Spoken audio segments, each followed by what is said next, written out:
Olá, eu saúdo você com a graça e a paz do nosso Senhor Jesus Cristo nesse dia. Hoje eu estou aqui para te trazer uma palavra que se encontra na carta do apóstolo Paulo aos Romanos, capítulo 5, versículo de número 20, que assim vai dizer o apóstolo Paulo aos Romanos: veio, porém, a lei, para que a ofensa abundasse.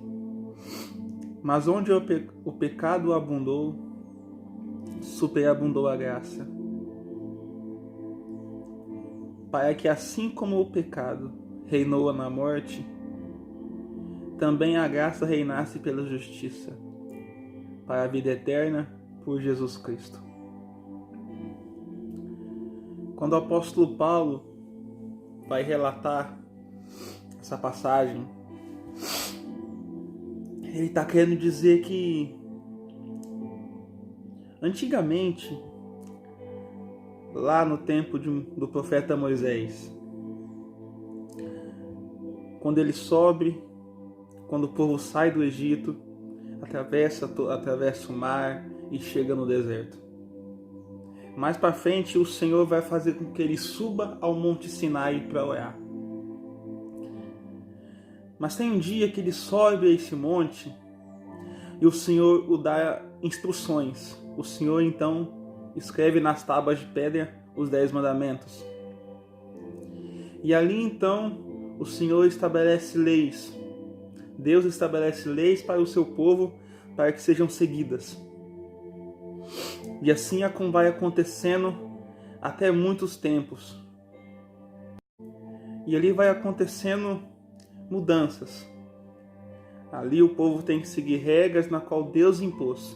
Mas o profeta Moisés repassa essas leis para o povo. E assim até um tempo vai indo. Assim até um tempo essas leis são seguidas. Muitos profetas, publicanos, muitos príncipes chamavam de a lei de Moisés. Mas na verdade foi Deus quem estabeleceu essas leis. Moisés apenas tratou de repassá-la ao povo. Moisés apenas retratou de passar essas leis ao povo. E assim foi indo até um certo tempo. Assim foi indo até um certo momento. Mas então quando Jesus vem do ventre de Maria, cresce e quando começa o seu ministério, porque o ministério de Jesus começa a partir da transformação de água em vinho. Só que não parava por aí os seus milagres. Não parava por aí o que ele ia fazer. Ele ficou apenas 3 anos na terra. E se ele tivesse ficado mais tempo? Se ele tivesse ficado muito mais tempo aqui na terra? Mas ele disse que faríamos coisas maiores. O Senhor disse: eu vou, e vocês vão fazer coisas muito maiores do que eu. Mas quando Paulo relata esta passagem aos Romanos, ele está dizendo que éramos predestinados. Nós vivíamos debaixo da lei. Leis estabelecidas, na qual o povo chamava de lei de Moisés. Nós estávamos e éramos e tínhamos que seguir a lei de Moisés. O povo estava fixado na lei. O povo estava fixado e achava que aquilo ali é a salvação. Aquilo ali é o que eles tinham que seguir. E eles colocaram na mente, na cabeça, que isso é o que eles tinham que fazer. Mas quando Jesus chega na terra e assume a forma de um homem, assim como nós, ele vem e dá um fim nas leis de Moisés. Ali estava começando o tempo da graça. Ali para frente ia começando um novo tempo. Estaria começando o tempo da graça. Porque você pode ver que toda vez que Jesus, os fariseus, os publicanos, os príncipes desafiavam Jesus, ele sempre nos vinha com um ensinamento novo. Se você for parar para ver a parábola do fariseu e do publicano, na qual ali o Senhor estava no meio de um templo.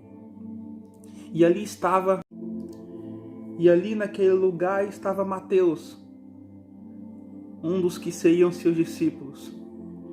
E antes de Mateus ser discípulo de Jesus, ele era um cobrador de impostos. E quando Jesus retrata a passagem do fariseu e do publicano, ali estava dando um exemplo de um príncipe, ali estava dando o exemplo do príncipe e dando o exemplo de Mateus. Quando ele fala dessa parábola, ele estava falando da vida de Mateus, mas também estava falando da vida do príncipe da sinagoga, do príncipe da lei, dos príncipes dos doutores. E ali quando o Senhor começa a retratar essa passagem, ali ele começa a tocar. Ali quando ele começa a falar dessa passagem, o coração de Mateus, o cobrador de impostos, vai se quebrantando. Ali quando ele começa a falar sobre aquela passagem, ali ele estava falando sobre um pouco a vida de Mateus. E eu acredito que quando começa o Senhor a falar dessa passagem, o coração de Mateus vai se quebrantando, o coração de Mateus vai se derramando. Então Mateus larga tudo e começa a seguir Jesus. Um homem que era um cobrador de impostos e agora era discípulo de Jesus.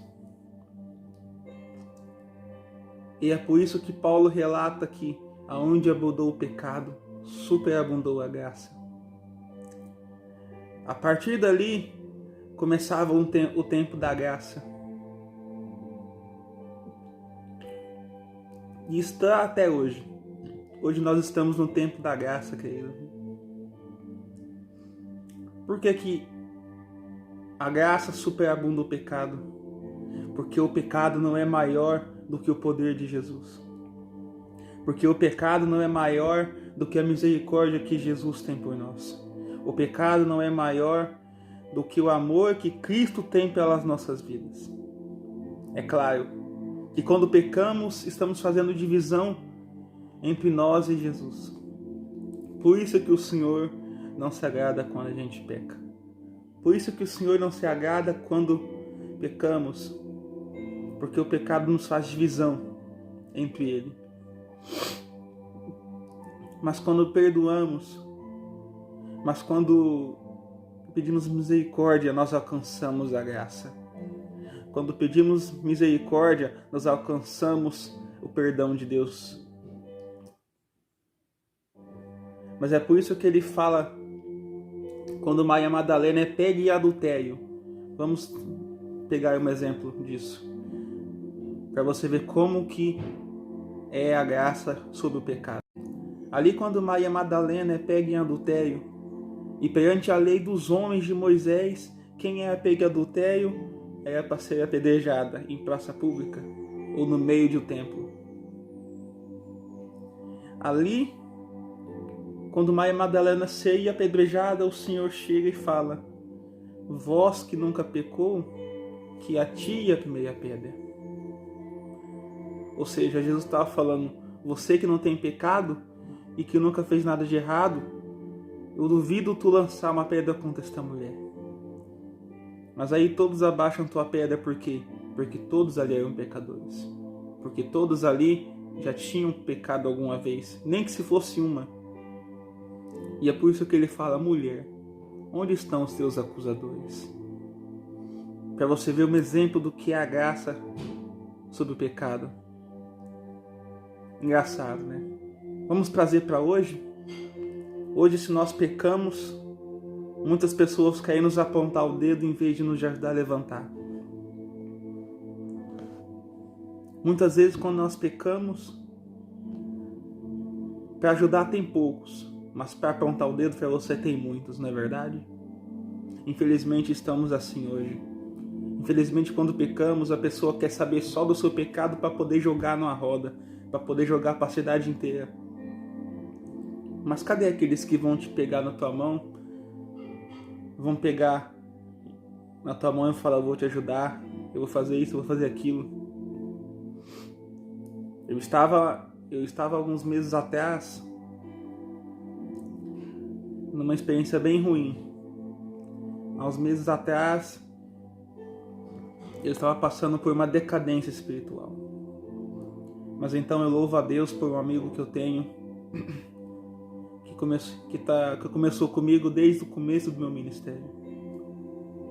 E ele viu que eu estava precisando de ajuda, então me levou para orar com ele intensamente. E a cada vez que a gente ia orando, cada vez que a gente ia se reunindo, falando com Deus, orando, lendo Bíblia, mais eu sentia que o meu espiritual estava sendo reerguido de novo. Porque eu passei por uma experiência ruim, eu estava morrendo espiritualmente. Mas aí eu creio que foi o Senhor que enviou esse meu amigo para poder me ajudar, a levantar de novo. E quando finalmente eu saí dessa situação, eu fui restaurado completamente. E hoje eu agradeço muito a esse meu amigo. Porque talvez se não fosse por ele, eu ainda estava em um espiritual ruim. Talvez se não fosse por esse meu amigo, talvez eu estaria morto espiritualmente ainda. E eu sou muito grato a ele por isso.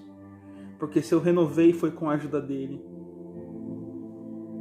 E você, quando vê o teu amigo pecar, por que não estende a mão em vez de repreendê-lo, em vez de acusá-lo? Ei, quem acusa é Satanás, querido. Quem acusa é o diabo. Não vamos fazer o papel de diabo hoje. Vamos fazer o papel de amigo. Vamos fazer o papel de consolador. Não vamos fazer o papel de acusador, porque esse papel já é de Satanás. Quando você vê o teu amigo caído, ajuda ele a levantar. Quando você vê o seu amigo cair, ajuda ele a se erguer, porque talvez ele só está esperando isso de você. Para, querido. Já tem muita gente para ser acusador nesse mundo. Não queira ser mais um. Não queira fazer papel de Satanás, porque Satanás está aí todo dia nos acusando. Ele só espera uma brecha. E por que você quer fazer o papel de Satanás também? Tu vê o teu amigo caído, ajuda ele a levantar, querido. Se você vê o teu amigo padecendo, ajuda ele a se erguer. Não vamos fazer papel de Satanás não, querido. Já tem muita gente fazendo isso aí fora. Vamos fazer como Paulo diz aqui. Se você vê o teu amigo caído, levanta ele. Se o teu amigo estiver padecendo, ora com ele, pega firme com ele. Ajuda ele a se erguer. Ajuda o espiritual dele a se renovar. Ajuda a vida com Deus dele a andar para frente, não para trás. Ajuda o teu amigo.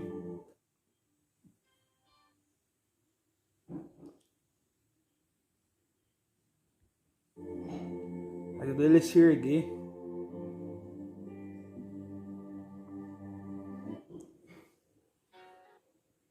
Eu agradeço a você que viu esse vídeo. Eu agradeço a você que ficou esse tempo aqui comigo, ouvindo essa palavra. Mas antes de terminar esse vídeo, eu quero fazer uma coisa que eu ainda não fiz até hoje. Algo que eu ainda nunca fiz hoje nesses vídeos meus. Antes de terminar esse vídeo, eu quero fazer uma pequena oração pela tua vida. Por você que está vendo, que viu um pouco dessa palavra.